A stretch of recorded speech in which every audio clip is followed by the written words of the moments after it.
कभी कुणाल कामरा, कभी मुनव्वर फारूकी और अब फूल सिंह बरैया।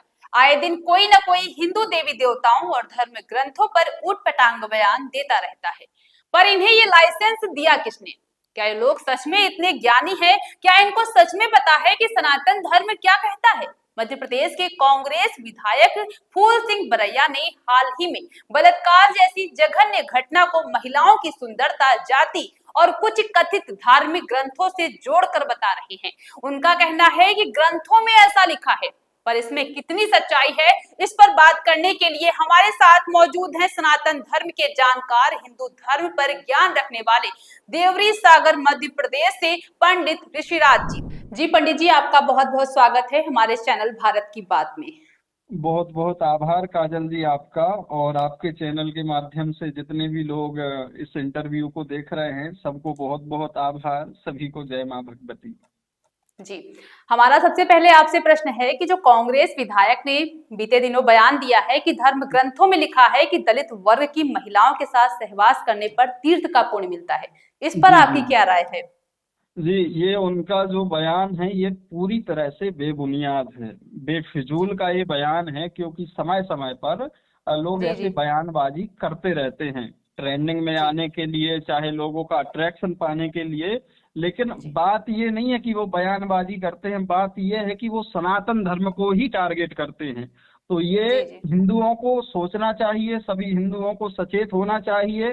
और जो इस तरह की मानसिकता लेकर के समाज में आए या हमारा नेता है, तो वो समाज के लिए कितना घातक हो सकता है। मुझे तो लगता है कि एक टीम बनानी चाहिए। मेरी सरकार से अपील है कि एक टीम बनाई जाए जिसमें जो फूल सिंह बरैया हैं उनके काम की और उनकी जांच करवाई जाए। तो उनकी जैसी मानसिकता है, मेरे हिसाब से उनके जरूर 10-15 काले चिट्ठे सामने आएंगे। जी। हमारा अगला प्रश्न आपसे ये है कि सनातन धर्म के प्रमुख ग्रंथ जैसे वेद, उपनिषद, मनुस्मृति, पुराण आदि में स्त्री को किस रूप में देखा जाता है? और ये विधायक के अनुसार कि कहीं भी बलात्कार या यौन संबंधी चीजों को, जघन्य अपराध को इस पुण्य से जोड़ना, तीर्थ फल बताना, इस पर आप क्या कहेंगे? देखिए काजल जी, ऐसा है कि हमारा सनातन धर्म जो है, आप भी जानते हैं और हर हिंदू जानता है कि राम से जी पहले सीता को महानता, सीता की प्रधानता वहां पर सामने आती है। जैसे सीताराम या गौरी शंकर या राधा कृष्ण, मतलब जी जी स्त्री को यहाँ पर देवी तुल्य माना गया है। आप देखते होंगे नवरात्रि में हम छोटी छोटी कन्याओं को भोजन कराते हैं, कन्या भोज जी कराते हैं। जी क्यों? क्योंकि उनको हम देवी स्वरूप मानते हैं। और सभी और हमारे सनातन धर्म में सभी महिलाओं को, सिर्फ अपने घर की स्त्री को छोड़ के, सभी को माँ और बहन के रूप में देखा गया है, सभी को देवी तुल्य माना गया है। और साक्षात जगदम्बा का स्वरूप है, और वो जी साक्षात जगदम्बा का स्वरूप है। और हमारे सनातन धर्म में किसी भी वेद पुराण या उपनिषद में आप 6 शास्त्र उठा लो, कहीं पर भी बलात्कार जैसी भावना या फिर यौन हिंसा 1% भी नहीं मिलेगी आपको। जी। हमारा अगला प्रश्न आपसे ये है कि विधायक ने जो दावा किया है कि कुछ धार्मिक ग्रंथों में एससी, एसटी, ओबीसी, खासकर इन समूहों की महिलाओं के साथ सहवास से पुण्य मिलता है, सनातन परंपरा में ऐसा कोई भी संदर्भ है या ये पूरी तरह से भ्रामक और केवल हिंदू भावनाओं को आहत किया जा रहा है? इस पर आप क्या कहेंगे? काजल जी, मुझे लगता है कि ये हिंदुओं को तोड़ने की बहुत गहरी साजिश है, जो जी काफी जी जी समय से चल रही है। ये आज जी का मामला नहीं है। जिस पार्टी के विधायक ने ऐसा बयान दिया है, उनकी ही जी पार्टी ने बहुत शुरू में नसबंदी करवाई थी। उन्होंने तो जी जी ये चाहा था कि तुम पैदा ही ना हो, लेकिन अब पैदा हो गए हो, चूंकि गलती हो गई है तुमसे कि तुम पैदा हो गए हो, तो अब तुमको तोड़ा कैसे जाए। तो इस तरह की बयानेबाजी करते रहते हैं काजल जी। जैसे आप मान लो ST, SC, OBC किसी भी वर्ग से आती हो, जब आपके दिमाग में जी जी ये आएगा कि हिंदू धर्म में तो हमारी जैसी, मतलब जो आप हो, आपके लिए इतनी गहरी बात कही गई है कि इनके साथ बलात्कार करने से पुण्य मिलता है, तो सोचो आप उस धर्म के बारे में क्या सोचोगे। आपके मन में तो यही बिल्कुल आएगा सही। कि इससे अच्छा तो कोई और पंथ होगा और समुदाय होगा जहाँ स्त्री को इज्जत मिलती हो। तो ये सिर्फ जी और जी सिर्फ तोड़ने का प्रयास है। ऐसा कहीं भी हमारे सनातन धर्म में वर्णन नहीं है। मैं पहले भी आपको बता चुका हूँ कि हमारे सनातन धर्म में स्त्री को देवी तुल्य माना गया है। और मैं उस विधायक से, जिसने ST, SC, OBC समाज की माताओं बहनों के लिए बयान दिया है, मुझे लगता है उन माताओं और बहनों को अपने घर से एक एक चप्पल लेके जाना चाहिए, और पुण्य तो जी, ठीक है, उसको मोक्ष की प्राप्ति भी करवानी चाहिए। बिल्कुल, बिल्कुल, बिल्कुल। जी, तो ये हमारा है। अगला प्रश्न आपसे ये है कि सनातन धर्म में जैसा कि हम लोग भी पढ़ते हैं कि स्त्री को शक्ति, माता, देवी के रूप में देखा जाता है। ऐसे में बलात्कार जैसी घटना को दिमाग भटकने या खूबसूरती की वजह बताना और उसको हमारे सनातन धर्म से जोड़ना, क्या ये कोई सनातन विरोधी मानसिकता या अधार्मिक कार्य नहीं है? बिल्कुल, ये सनातन के ही विरोधी हैं। देखिए, इन्होंने जो बयान दिया है उसका सनातन धर्म से कुछ भी लेना देना नहीं है, दूर दूर तक लेना देना नहीं है। किसी और जी, जी, पंथ, समुदाय या मजहब का हिस्सा वो जरूर है। ऐसा ही एक मजहब इस दुनिया में भी है जहाँ पर स्त्री को खेती के रूप में देखा जाता है। चाहे जितनी जी, मर्जी जी, खेती करो, खूब फसल निकालो, मामा करें, फूफा करें, अब्बू करें, सब इसकी खेती कर सकते हैं। तो ये विधायक का जो लेना देना है और इसकी पार्टी का जो लेना देना है, वो मजहब से जरूर लग रहा है, लेकिन सनातन से तो इसका दूर दूर तक कोई लेना देना नहीं है। जी। इसके आगे हमारा अगला प्रश्न आपसे है कि जैसे मनुस्मृति या अन्य शास्त्रों में वर्णित है वर्ण व्यवस्था या समाज की रक्षा के नियमों को आज के संदर्भ में किस तरह गलत तरीके से पेश करके सनातन को बदनाम करने की कोशिश की जाती है, इसका असली उद्देश्य क्या है? इसका उद्देश्य बिल्कुल साफ है काजल जी, आप भी समझ पा रहे हैं कि पहले हमारा अखंड भारत हुआ करता था जो म्यांमार तक फैला था। अखंड जी, जी, साम्राज्य हुआ करता था, परंतु समय समय पर ये खंड खंड में बंटता रहा है और आज भी बढ़ता चला जा रहा है। अगर आज जी, आज की आप स्थिति अगर आज की आप स्थिति देखें तो कश्मीर को देख सकते हैं, पश्चिम बंगाल देख सकते हैं, बिल्कुल, बिल्कुल, केरला देख सकते हैं, और अनुमान लगा सकते हैं कि आने वाली स्थिति क्या होगी। तो ये कुछ भी जी, नहीं है, सिर्फ और सिर्फ गजबाए हिंद करने की तैयारी चल रही है। परंतु आज का हिंदू जाग चुका है, पर ऐसे जी, किसी भी विधायक की बातों में आने वाला नहीं है जिसकी किसी मजहब से सोच मिलती हो, जो हमारी जी, देवी तुल्य माताओं बहनों के बारे में इतनी घटिया सोच रखता हो।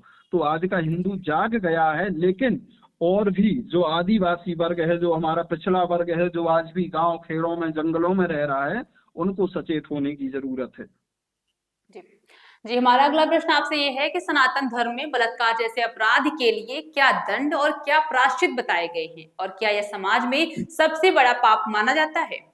जी, इससे घोर पाप और कुछ भी नहीं है, दुष्कर्म जैसा महापाप कुछ नहीं है। जो गरुड़ पुराण कहता है बलात्कार को लेकर कि अगर कोई व्यक्ति किसी भी स्त्री के साथ दुष्कर्म करता है तो उसकी जी, आत्मा को तप्त कुंभ जैसे महानरकों से होकर गुजरना पड़ता है। और दुष्कर्म जी, जैसे बलात्कार या महापाप का कोई प्रायश्चित नहीं है, ये व्यक्ति को भुगतना ही पड़ता है। और जान के खुशी हो और आपको जान के खुशी होगी काजल जी, जो जी, हमारे जी, सनातन धर्म में पहले से गुरुकुल वाला सिस्टम होता था। गुरुकुल जी, में बच्चा जो 9-10 वर्ष की आयु का होता था तो उसको गुरुकुल में कर दिया जाता था। क्यों? क्योंकि वो जब धीरे धीरे बड़ा हो रहा है तो वहां पर उसको ऐसी शिक्षा दी जाती थी जिससे वो ब्रह्मचर्य कर पाता था, ध्यान कर पाता था और अपने जीवन को प्रबल बना पाता था। लेकिन धीरे धीरे हमारे गुरुकुल खत्म हो गए, और संविधान की ये 31 धारा भी यही कहती है कि हिंदुओं के गुरुकुल ना होना चाहिए, जबकि वो मदरसा और चर्च को सपोर्ट करती है। तो इसके जी, पीछे जी, बहुत गहरी और बड़ी साजिशें रही हैं, जो समय समय पर किसी एक व्यक्ति द्वारा नहीं बल्कि एक पूरा बड़ा इसके पीछे समुदाय काम कर रहा है। जी। जी, हमारा अगला प्रश्न आपसे ये है कि आज के समय में जब चाहे चुनाव हो या जो भी हो तो सनातन की लड़ाई लड़ी जा रही है और उसमें बहसबाजी बहुत तेज हो रही है और जी, ऐसे में ऐसी जघन्य रेप जैसी घटनाओं को सनातन धर्म में जोड़ना, जहां पर जी, पहले से ही इतनी पत्थरबाजी या जो भी हो रहे, दो धर्म आपस में लड़ रहे हैं अपनी अपनी भावनाओं को लेकर, और ऐसे में ऐसे विधायक के द्वारा बयान दे देना एक पर्टिकुलर पार्टी के द्वारा, आपको क्या जी, जी। लगता है सनातन समाज को ऐसे मुद्दों पर एकजुट होकर क्या जवाब देना चाहिए? बिल्कुल, इनका बहिष्कार हो। जो नेता सनातन की बात करे, धर्म की बात करे, स्त्री रक्षा की बात करे, गौ रक्षा की बात करे, जो राष्ट्र रक्षा के लिए काम करे, उनको तो वोट दो। जी, वरना ये जो उल जलूल के बयान दे रहे हैं महिलाओं के लिए, बहनों के लिए, इनका जी, बिल्कुल साफ साफ बहिष्कार होना चाहिए। और मैंने पहले भी बोला है, और मैं जी, जी, सरकार से निवेदन कर रहा हूँ कि फूल सिंह बरैया का, जो कि फूल तो मुरझा ही गया है, अब ये आखिरी पड़ाव पे हैं, फिर भी इनकी जी, जी, जांच जरूर करवाएं। इन्होंने जो जो आज तक काम किए हैं, और ये जिस तरीके से रहते हैं, जैसी इनकी सोच है, मुझे लगता है कि इनके 50-60 से कम तो नहीं निकलेंगे काले चिट्ठे। बिल्कुल बिल्कुल। जी जी, हमारा हमारा अगला प्रश्न आपसे ये है कि सनातन धर्म के अनुसार एक सच्चा पुरुष नारी का कर्तव्य क्या होना चाहिए ताकि समाज में ऐसी घटनाएं कम हो और सम्मान बना रहे। श्रीमद् भगवत गीता, श्री रामचरितमानस, अपने बच्चों को संस्कार दो। आप उनको ये मत बोलो कि बेटा रामायण पढ़ो, आप खुद पढ़ने बैठ जाओ, वो खुद ब खुद आपके पास आके बैठ जाएगा। जब आप उनको प्रभु श्री राम का चरित्र पढ़ाएंगे, चरित्र बताएंगे, जब वो बच्चा धीरे धीरे आगे बढ़ेगा तो वो अपने आध्यात्मिक क्षेत्र में तो उन्नति करेगा ही, अपने जीवन में भी वो जीवन को वास्तविकता के साथ जी पाएगा। चाहे नौकरी हो व्यक्ति के पास, चाहे ना हो, मायने नहीं रखता। मायने ये रखता है कि आपने जीवन को कितने अच्छे तरीके से जिया। तो अगर समाज को सुधारना है तो वापस से गुरुकुल वाली परंपराएं जो हमारी शुरू से चली आ रही थी उनको जीवित करना पड़ेगा। हमें उन धर्म गुरुओं का सपोर्ट करना पड़ेगा जो सनातन धर्म को लेके चल रहे हैं। हमें उनकी शरण में जाना पड़ेगा, हमें गुरु से जुड़ना पड़ेगा, कुल देवी देवताओं से जुड़ना पड़ेगा, गौ माता की रक्षा करना पड़ेगी। तभी जाके ये भारत विश्व गुरु भी बनेगा। और सच्चा पुरुष नारी का यही कर्तव्य है कि वो अपने बच्चों को पैसा, जमीन जायदाद छोड़ के जाएं चाहे ना जाएं, परंतु विरासत के रूप में इतनी बुद्धि तो वो जरूर दे दें कि क्या सही है और क्या गलत है, इसका डिसीजन बच्चे ले सकें।